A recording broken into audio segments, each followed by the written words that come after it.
Ronnestrand checking in from the virtual Minnesota Musky Expo, and basically, very unfortunate that I can't be giving this seminar to a crowd.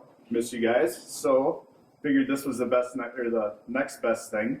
And basically, through the Thorn Brothers Instagram, we did a kind of a question, or going to ask you guys to pick out some of your favorite questions and topics that you'd like me to talk about. So I'm going to do that, and then I'm going to roll into kind of showing you some of the new stuff around the store, and then kind of show you our continually updated and evolving components rack. So let's get started with the questions here. Kind of bear with me a little bit on this. I'm going to it might take me a little bit to get rolling, and then I should be pretty good after the fact. But what we're going to do is we're going to start talking about open water casting into the abyss. This seems to be a very popular thing that people ask a lot of questions about. And it is definitely, I would say, probably the latest trend in Minnesota musky fishing. It's probably been a thing now, I'd say, for at least 6-8 years, maybe 10 years, but it just seems to keep rolling, picking up steam. This is probably when some of the biggest fish in the state get caught. And I'm going to kind of break it down a little bit for you here. This is my wonderful doodle. This is supposed to be a lake. And basically just kind of imagine this as 20-foot contours. One of the biggest things to keep in mind when you're targeting open water muskies is they do use open water all the time, but probably the best time to do this is kind of the post-spawn period. So between our opener and then kind of when before summer peak happens, kind of that mid-July, that's when you're going to have the best luck targeting these open water fish.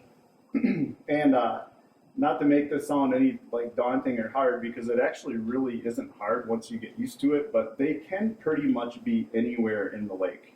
So once they leave the spawning areas, they head out, and kind of the thing that makes it a little bit challenging is that not only do these fish relate to just kind of open water areas, they also relate to bait.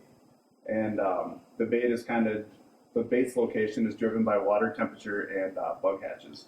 But so in this lake, let's just pretend this is a totally made up fictitious lake, that this area right here is a big spawning area, and this is a big spawning area down here for muskies in the springtime.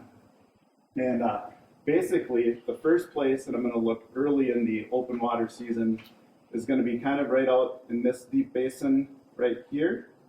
And then I'm going to check this basin right here. And this is kind of where a whole bunch of different confluences of the lake come together.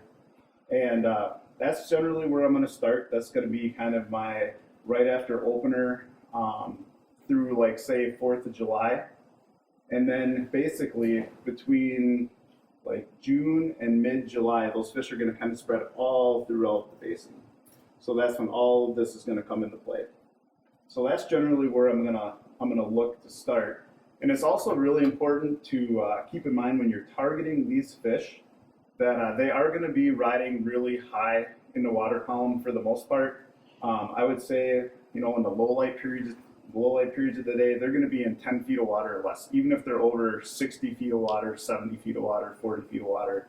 And then basically, most of the time, and everything's going to vary depending on weather and fishing pressure, local conditions.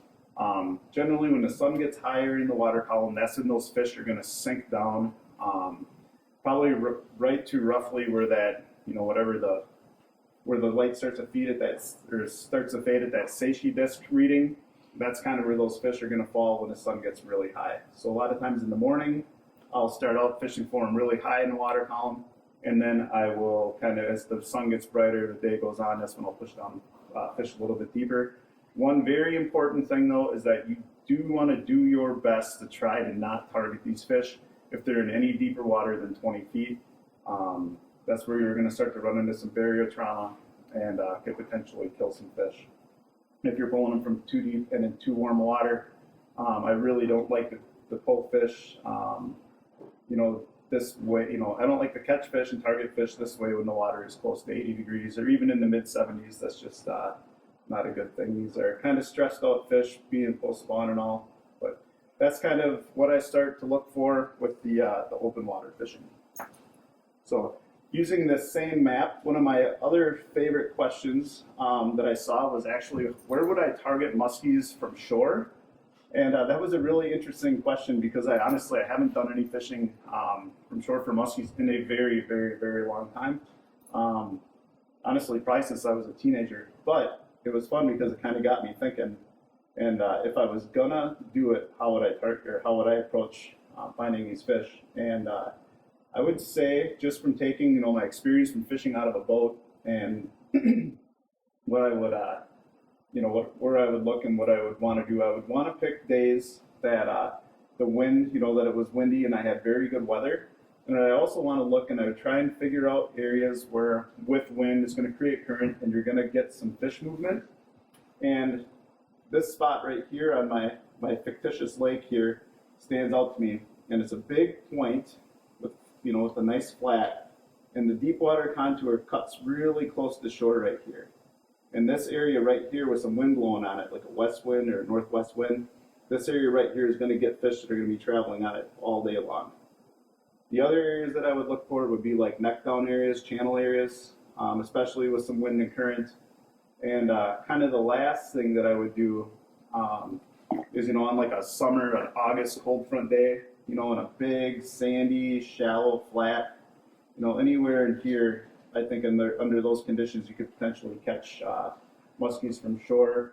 The time of the year that I really want to target muskies from shore, I think, would be like August, September, when fish start to pull into the shallows and start to use some of that shallow sand, that 1 to 4 feet of water, and under those cold front conditions. Here's another question that I really liked, and I'm going to share a trick. This was the late Bruce Wisner taught me this a long time ago. He was one of my longtime guests and somebody that I learned a ton from. And this is a night fishing trick, and this kind of takes the place of putting a bead on your line. And you guys have all opened up a Rapala and opened up a little pamphlet in there and had seen the Rapala loop knot. So I'm just going to tie one of those up real quick. So basically, I'm going to tie a Rapala loop knot.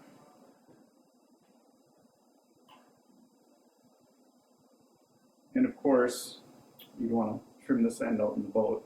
And then basically, how you're going to attach your leader. So you're just going to put the loop right through the swivel. And then Ben, what's this called with the real terminology for attaching a leader to a line that way? Loop to loop. Loop to loop. So you're going to attach this loop to loop. Get it threaded on there, nice. And basically what this is going to do for you is you're going to feel that knot click through your rod tip before you get to your leader. So that way you don't have to have a bead on there. And a lot of times, if this doesn't get cinched down too hard for using wire leaders and that, it's just a really easy way to quickly switch out leaders as well. But that is one of my favorite night fishing tips right there. And then the next is cold fronts in June and July. So basically, this is a really good and interesting question for 2 reasons. Cold fronts can be really good and really bad. The only time I look at cold fronts as being bad is as the water is warming up. So on the front side in like June and early July, as that water is approaching 70 degrees and that water, the water column throughout the lake isn't a real consistent temperature, that's where a cold front can really throw you for a loop. Can really mess up fish locations, can scatter them, put them everywhere. Cold fronts in like the end of July, August, that time frame, that is going to cool the water and it's going to put the fish in the shallows. It's kind of like that preferred musky temperature range. Muskies ideally want to be in like a 65 to 70-ish, 72 degree temperature range. And that's so if you have a cold front in like August, when that water is in the high 70s and it cools down to 72 degrees, that's why you see like the sand will fill up with muskies, shallow rocks, that kind of stuff. Where in the springtime or in the early part of the season, when your water is kind of ramping up to 70 degrees, 72, 75 degrees, and then all of a sudden you're just getting to the temperature that the muskies like, and then you get that cold front, and it scatters. It scatters and can become challenging. When that happens, it literally becomes like kind of a hunt for the warmest water. That's when I'll kind of go back and I'll look into some shallows, or I'll go back and I'll start looking for really consistent water temperatures, like out in the middle of the lake, and start doing some open water casting. Next one is breaking down maps when you're going to a new lake. And this is a great question. Hopefully I'll be able to answer this pretty simply with, again, my wonderful fake lake here. If this is a new lake that I'm going to, and it's kind of your regular summer patterns, you're looking July or August. Basically what I'm gonna look for is kind of the most structurally diverse part of the lake, where you have a lot of different types of structure in a smaller area. So like the southwest side of the lake here, with all of these, this big giant flat with all these little points and extensions, and this high spot here. Again, I'm probably going to look in this part of the lake here. Again, you got a lot of diversity here. But if let's pretend that this is a really, really large lake. This is a giant shield lake. This is the Great Lakes. You know, like areas that may have a lot of ground that does not have a very dense musky population. What I'm going to do in this scenario is I'm actually going to look for spawning type habitat. And a lot of times there's always going to be some muskies that are close to that spawning habitat, you know, relatively close, not necessarily in or using it, but in the areas that are close. So if this was a giant Great Lake, I'm going to be looking here. And again, I'm probably going to be looking down again in this area, not only because of the structural diversity, but its proximity to spawning areas. A lot of times in these big giant systems like that, that's going to be where the muskies spawn. There's going to be the most muskies in that area. So I hope that helps. Structural diversity and proximity to spawning areas. And then here's another great question. The rods that I'm going to get built this year. My rods for this year, the rod order is honestly really, really boring. I am doing 4 10-foot extra heavy predators. Basically, if there is one musky rod that you can use for pretty much everything, it's that rod. I mean, I do use some lighter, heavier action stuff for smaller bucktails in the springtime, and I do have some smaller heavy bass rods that I use again for smaller springtime lures. But the 10-foot extra heavy predator will basically do everything that you need it to do, with maybe the exception of some smaller glide baits. So 2 years ago, we started prototyping extension material where we were actually able to build these at 10 foot and have them be rock solid.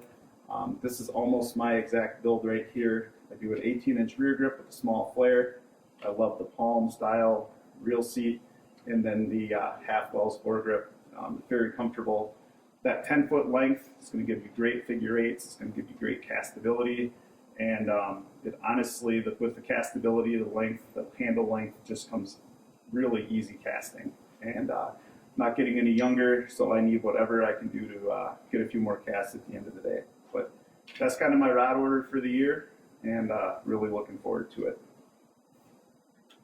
So before I start talking about new baits, one of my other favorite questions that I saw was if there was any other guide I could fish with, who would it be? And one great thing about, I've been doing this a really long time, and a really cool thing about all the guys, my peers in the industry, is that when we have days off, like we all fish together. So I've got to fish with a ton of great guides from all over the place, Wisconsin, Minnesota, the Great Lakes. I mean, I can't even name them all. It's been really awesome. But I would have to say, and it's kind of a cliched answer amongst the peers, but if I had to go and fish with a guide, it would probably be Mike Lazarus. One, just because of what he's accomplished in his career, but two, just he fishes on the other side of the world from where I fish, and he's just got a lot of different things going on out there, and it's just so much different than what we do here, and I'd really like to see that. But now I'm going to kind of go through and I'm going to talk about some of the new things that we got going on here at the shop. This has kind of been a fun project with Ben and Kurt here. Been helping out with designing some custom colors and some custom lures here. And I'm going to start with bucktails, what we got new here, just because bucktails as a vermilion angler, and I would say most of, most guys that fish in Minnesota, like, bucktails are a huge part of what we do, at least half of it. And one of the tricks with staying successful with bucktails and catching fish out of them year after year is kind of looking for things that are a little bit different. And that comes with blade styles, clevises, beads, color, and now blade configurations. So I'll kind of start with some of our stuff that we got going on that's new here. This is, should probably just call this the Ben Olsen bucktail, but this is our new Mayhem 1099, and this is our, kind of their standard 10.9, and then we've added the third junior, the JR3 onto it. So that's the 1099. This is a really good bucktail up on Vermilion last year, and I know it was a very good bucktail around town. This is also a new color that we've done. We have a bunch of new Mayhem colors that are awesome this year. This one happens to be one of my favorite, and we are calling this one Martian Green. The other thing that we've done this year in the Frenzy line is we've got a bunch of new, very awesome custom blades with a bunch of really cool hues, and this one happens to be the copper walleye. We have a bluegill color that's absolutely amazing. That's right behind us. Let's see if I can find one of those this close. Of course it's not going to be. But we got the new bluegill color, and then new from Frenzy for the store, we also have a 10.9 Colorado. That's a double skirt. It's a nice big full bait, really great for night fishing, and really good all the times, or in any of those situations where like a double 10 bucktail is really good. And then what we've also got new for this year is our TB bucktails, our thorn bucktails, and got a few different models. And these are made for us by Leaders and Lures, and this is what we're calling the TB Perfect 8. And with these we did hammered blades, just have a really different flash, different feel in the water. If you haven't thrown hammered blades before, they can be very, very effective. But the other thing that's really cool about these baits is these have what Gene calls his speed clevis and bead system, and where he tweaks the clevises a little bit, and then it's got a really cool bead configuration. And these blades definitely spin faster, and they have a different look and a different feel in the water. And all of these different baits, when you're talking about different, different feel, different vibrations, colors, all that's going to have a different presence to the fish, and that makes a really big difference, especially when you're dealing with pressured fish. And we all know there's not any less musky fishing pressure out there these days. This is kind of one of my old favorites here. This is a double number 8 Indiana combination. With the old Lakeland bell. This is a very cool bait.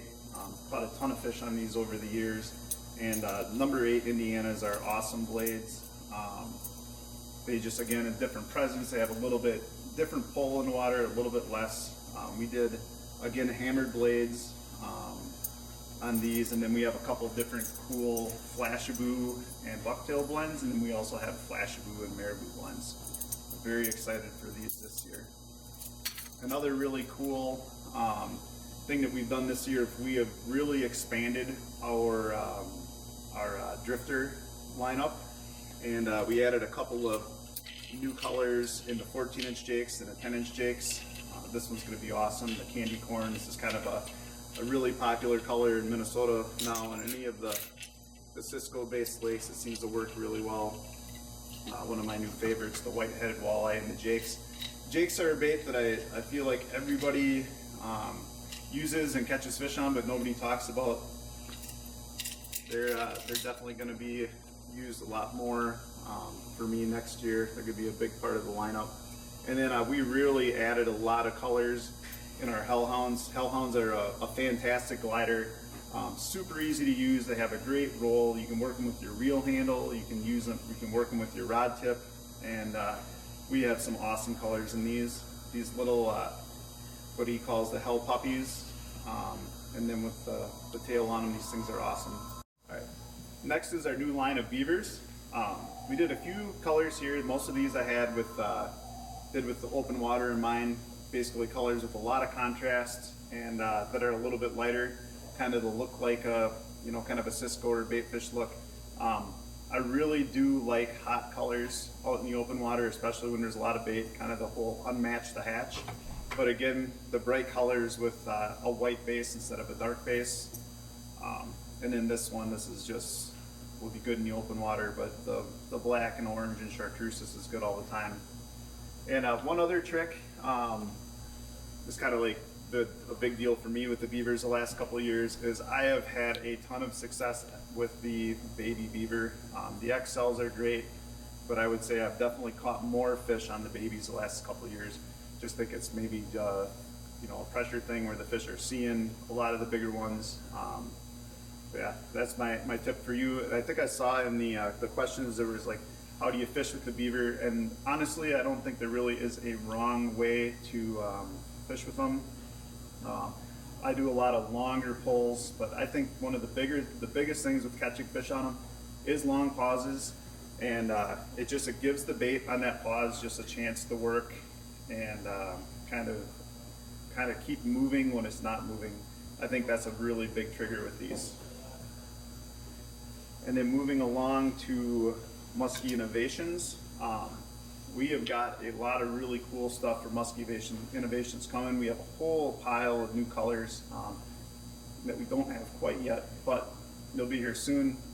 Probably my favorite is going to be one that we call the Minnesota Creamsicle, and that's the old, the classic orange and white creamsicle, but we added a little bit of blue pearl and disco glitter to it. It's a color that Brad did for me for a lot of years and was really good. This is our Rainy Lake Walleye. This is one of my favorite colors that we have here. We have a whole new updated color selection in our Minnesota Underdogs coming, and we basically did, I think we did 4 or 6 new awesome colors that should be here soon. And then have to give Musky Innovations a little shout out with the new Mega Swimming Dog. This was an awesome bait. Got the fish with it a little bit last fall, and the second spot that I threw it on, I got a really cool 50-incher, and it got bit a whole bunch of times right before the lake froze when we were casting.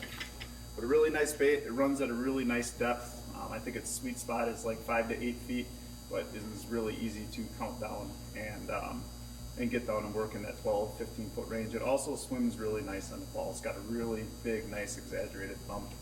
Great bait. And last thing I'm going to talk about here, what I have on the table, is the new Daiwa ProRex, and so a new reel is coming out from Daiwa, a little bit smaller. The ProRex 400, a little bit smaller than the HDs.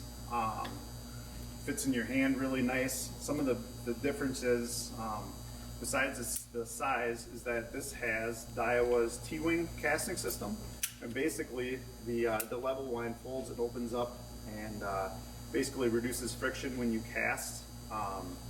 These are already fantastic casting reels. I still think these are the best reels per casting distance of anything that I've ever used. And then you throw the T-wing on top of that, and it's even better. But one really cool thing is I got to fish this prototype at the very end of the year last year, middle of November, when everything was freezing up, and basically fished with it under freezing conditions, or during freezing conditions. And one nice thing about this is that this did not ice up. And one of my friends that continued to fish with it a little bit later fished with another friend who had just kind of a standard level line, and the ProRex had less line, significantly less line ice issues than the other reel. The other thing that's cool is it's got the big single foam handle. It's got Daiwa's tournament drag. Very, very tight, well constructed. Very good, very, very high quality gears, and this thing had an absolute ton of power. Was very impressed with that, and can't wait to use these this year. And kind of the last thing I'm going to do is we're going to go walk over and we're just going to kind of take a peek at what's new over on our components wall. For the last part of the talk here, I wanted to show you guys my new, actually I shouldn't say new, it's kind of been my favorite part of the store for a long time, and probably where I spend the most money is our components wall. Not only for making a bucktail, you know, that you kind of dream up, but also for repairing ones that have caught a lot of fish. And we have a lot of great colors and a lot of blade styles here. We now have several different thicknesses. I shouldn't say that. We have 40 thousandths thickness blades, your standard thickness blades, and we have hex blades, we have fluted blades, hammer blades, and again, like just trying to find things that are just a little bit different. Something like just that difference on your blade is going to make a different noise, it's going to have a different flash, it's going to separate you from the guys that just came through fishing a little bit before you. Heading over to our components, we now have black nickel components, we have copper components. You can really make some really great looking stuff. And then this is where it gets really easy for somebody if you're kind of new to you know, rebuilding baits and wiring stuff up. We have pre-packaged wires and hooks ready to go. Have really nice selections of shrink tube and weights. And moving down a little bit further, we have a lot of really nice selection, a really great selection of flash glue, and this is growing. We have fish scale flash coming now. We have glow flash now, just about any color that you could ever imagine and dream of. And that's kind of the cool thing about making baits like this, is that you can create something that not everybody else has. You know, whether that matters to the fish or matters to you, it's going to give you an edge out there. But again, this is kind of one of the fastest growing, and I think one of the coolest parts of our store. But that's pretty much what I got for you. Thanks for tuning into the virtual Musky Expo, and really hope to see some of you guys in person at the spring sale later on. Thanks.